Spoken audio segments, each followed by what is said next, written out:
যে আত্মীয় টাকা বেশি, দাওয়াত তাকে দেওয়া হয় স্পেশাল দাওয়াত।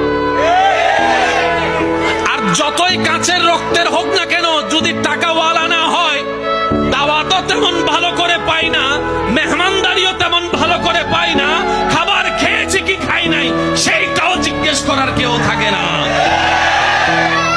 সম্পদ যদি একটু ভালো থাকে, বারবার এসে জিজ্ঞেস করবে, পায়েস খাবেন, একটু চা খাবেন, একটু একটু একটু চিনি কম দিয়ে চা এনে দিই, না ভাই আমার আর পেটে না না একটু খান না, একটু বসেন না, ওই রুমটার মধ্যে না একদম এসি আছে, আপনি ওখানে গিয়ে আরাম করুন।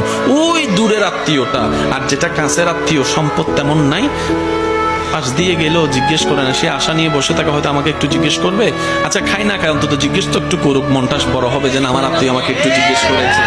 এই আশাটাও আশায়ের মধ্যে থেকে যায়, স্বপ্নটা স্বপ্নের মধ্যে থেকে যায়, কল্পনাটা আর বাস্তবে রূপ নেয় না, কারণ আমরা এখনো পাক্কা মুসলমান হতে পারি।